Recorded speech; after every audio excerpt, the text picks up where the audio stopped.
try this, guys. Kinibi, kinisha. And then what is this? 5 ni siya. Buchi. Masay buchi. Kanang sa ano bitaw sa manok? Dilaok. Ay dili mura di siya. Part lang gyapon siya sa manok. Gusto ka, bro? Ano man? Naulaw siya. Ay, kaulaw, uy. Kana na lang. You want some? Hot dog tag 15. You want hot dog? Who? Ha? You want hot dog?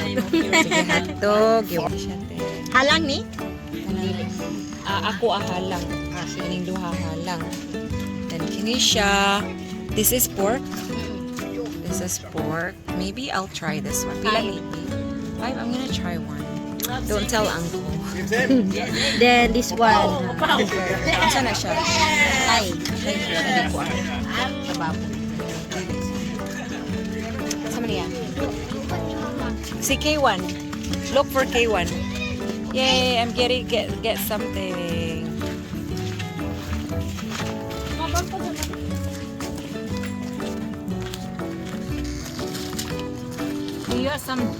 Do you want some? No, thank you. It's so good. They're still crawling. That They're is moving. 10 peso, man. That's 10 You can't beat that. 10 peso, that's a quarter. 25 cents. Yeah, look at this. This lady, it's her business. You gotta support her business. Look at that. Support the locals, guys. Exactly. Don't eat the restaurants. Yes. Always eat on the street food because it's always the best. It's always delicious. And it's made with love. Look at her go. Look at that smile she has. The energy from her hand, her body's going right into the food. Oh, you have mango as well? Yes. Do you want? What? How much is this? No. It's yours. Diba? No, this is your business. It's okay. No. You sure?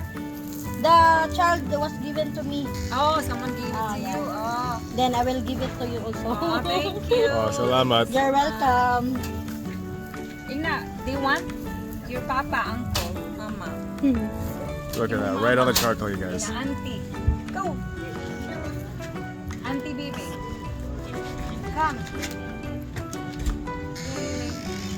She gave me some. Someone gave this to her and she gave it to me. Tamis na siya. Katilaw ka. Wala mo ko try ano. I'm just gonna sit over here while waiting for this, guys. So we're buying water here too, but the water is 15 per gallon. This one. And the driver of the motorcycle.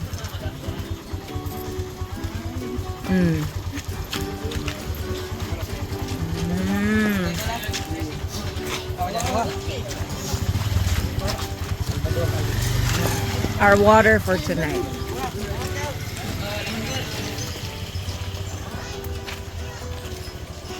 Ikaw dong, gusto ka dong? Anak? You want? Unsay mo hotdog? Gusto ka hotdog?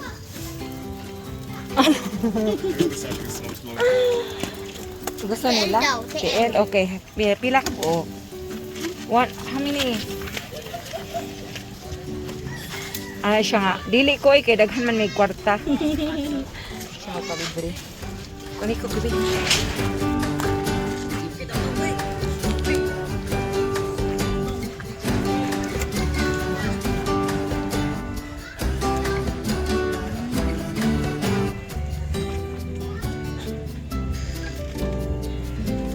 So this one is not spicy. No, it's not spicy. No, I don't know. For you. Not spicy for you? The hot dog? Oh, you like spicy? Oh wow. Ah, oh, okay. So my auntie wants some too. Number 3, Dada. Number 4. Brian, come here, Brian. Number 4. Give this to Brian. Brian. Hey, Brian. Brian, here. Hot dog. So this one, guys, is pork. Pork. For you. That's not bad.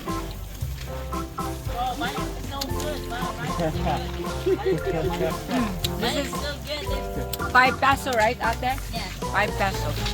I call her Ate even though she's younger than me.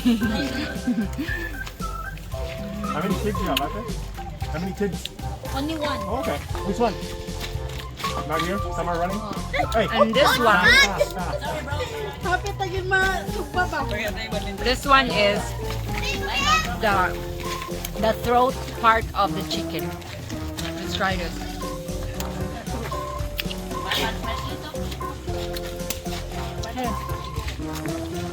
Oh, even better. This one.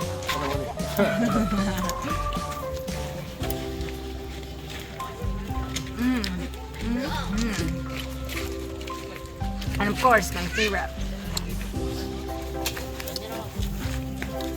Chicken feet.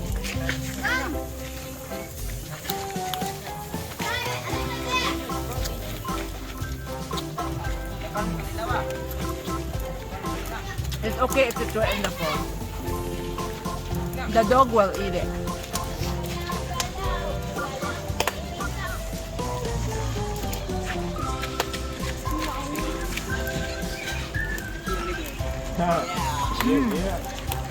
That's how you eat it, guys. So try it when you come to the Philippines, okay? You better be.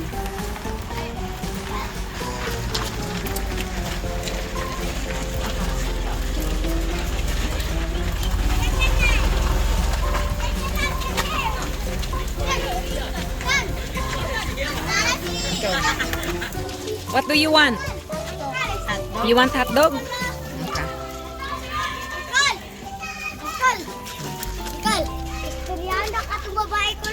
Sure. They want to talk to you. English. Listen. Noah. No question. I know I speak English.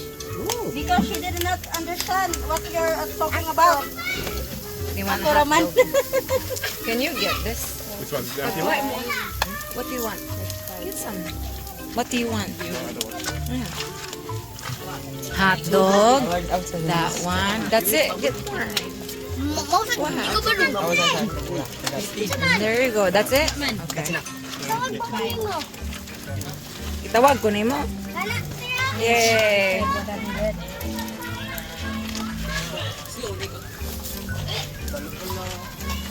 Nice.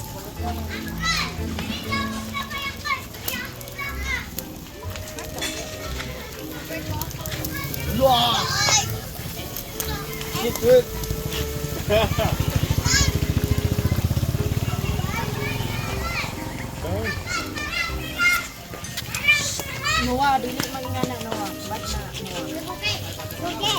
So yes, guys, you must try it.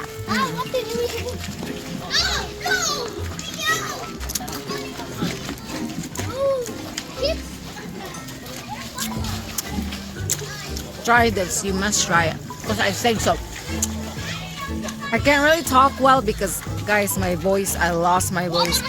It's been more than a week that I've been in here in the Philippines. Maybe a week and 2 days. I lost my voice because number 1 is the heat. Number 2 is the dust. Number 3 is the people. I'm being surrounded by people. As you know, I'm an empath, so I'm able to get a lot of energy from people. So that's why I tend to like feel so weak. That's why. So next time when I come home, I'm gonna stay in Manila for a week by myself, or me and Farhan by ourselves, and then come to Mindanao. That way we can recharge after hours and hours of flight on the plane. So now I know how not to get sick in the Philippines. Thank you so much for watching, everyone. Again, always support the local. Always support the people who are working on the street, because you know these guys, they're not making a lot of money. Please, okay? I tell you, you're gonna be helping them. So thank you so much for watching. I'll see you next time. Don't forget to subscribe. Mwah!